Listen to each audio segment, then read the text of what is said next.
as it stands, right, you heard what he said. Yes, The situation of security in the country. But if you hear what Professor Wole Soyinka is saying, he perhaps is demanding more from the president. Do you think there is more that the president could do beyond visiting? He did say, look, we do not want the president to shed tears. We want the president to be more rigid in his approach. Do you think there is more that the president could do? Sheon, let me quickly say this. The president, the commander-in-chief of the Federal Republic, is the state. He is the state. The president should therefore please bring his authority to bear on governance in Nigeria. In what area? Okay, generally, I must speak. Look at the security situation on ground, and look at what happened with the IG.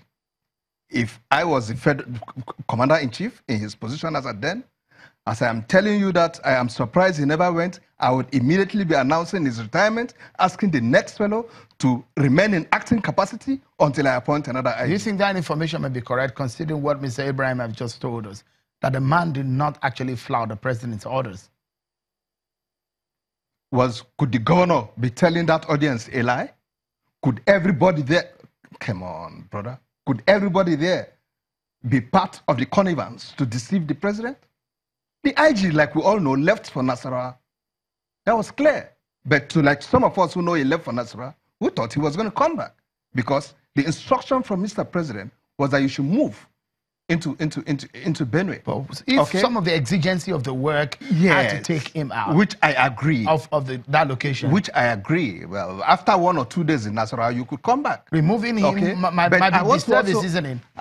Maybe what? If you remove him based on the spot and without hearing from him, could that not be some kind of disservice? Will he really help the situation? Sure, it will send a message down that you are a serious president.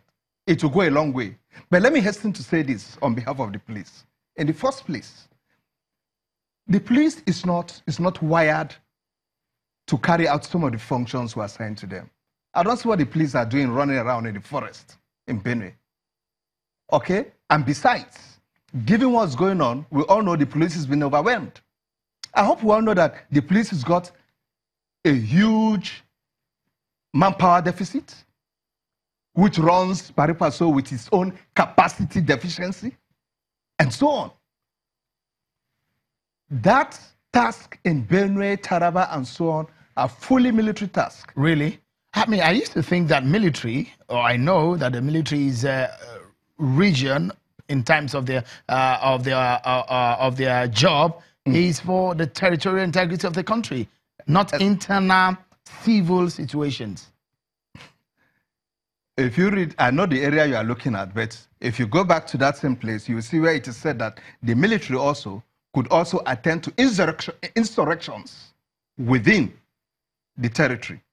I think you are quoting it's either the annex or the Constitution, which states the role of the police. Okay, if there is an insurrection, the military comes in immediately. So you think the military has gone beyond, should have taken over the job, this present situation? The point I'm making is that the situation there is such that, look, to me, it's already overwhelming to the police. If you are the president today, what would you do?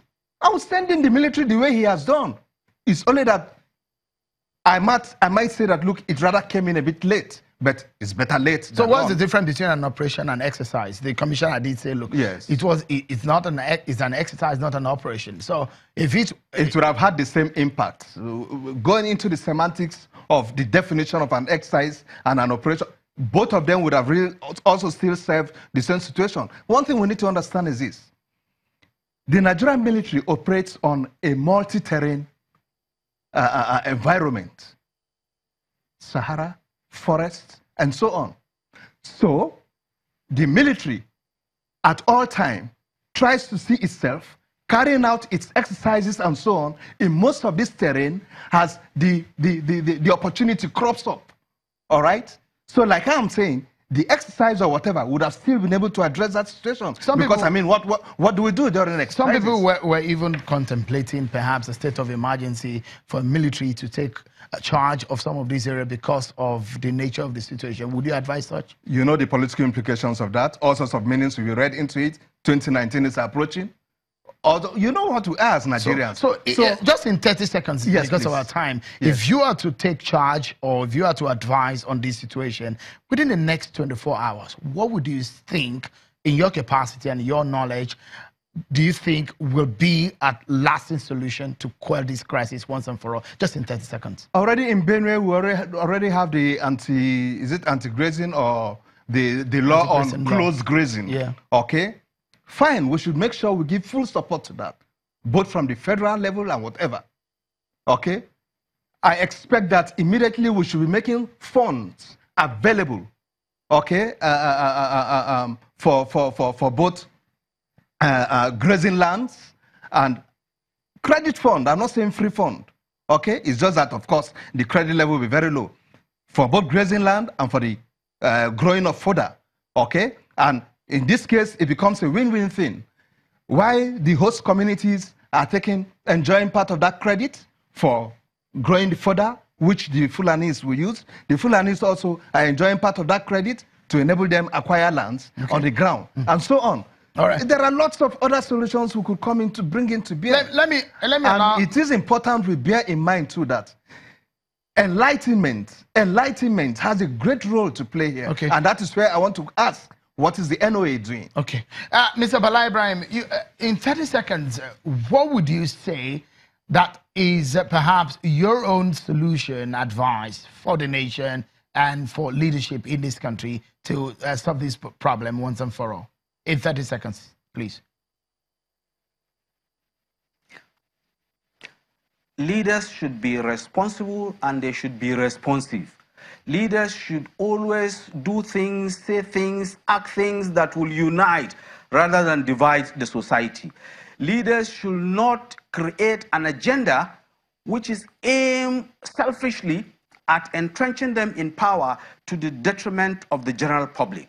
And by this, I want to see a situation where leaders, particularly political leaders, will know that their mandate, they are put in positions of responsibility by the votes of the people. And they should always remain subservient to the public, not to get into positions and then continue to say things that are against their conscience. All right, because of our time, let's allow Mr. Lawrence Onoja in 30 seconds to give us his final word on this matter.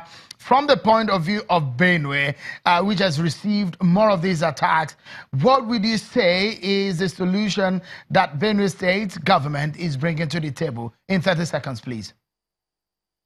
Well, thank you very much. First of all, I want to say the full enforcement of the anti-open grazing law in Benue State should be done and carried out by the people responsible for the enforcement of these laws. They were talking about the IG. We have been calling for the removal of the IG because in our opinion, the man has been very incompetent. Now, coming out and giving a state governor conditions for enforcement of a law, that in its own, the man has failed. All right. And from everything I have said so far, in our own opinion, that we have to go now. IG should resign because he has failed in his duty. That's perhaps where we have to leave it. Mr. Lawrence Onoja, Commissioner for Information and Orientation in Benue State. Mr. Bala Ibrahim, Security Consultant, many thanks for your time. And also Colonel Hassan Stanlabo, a retired military officer. Thank you so much, gentlemen, for your time.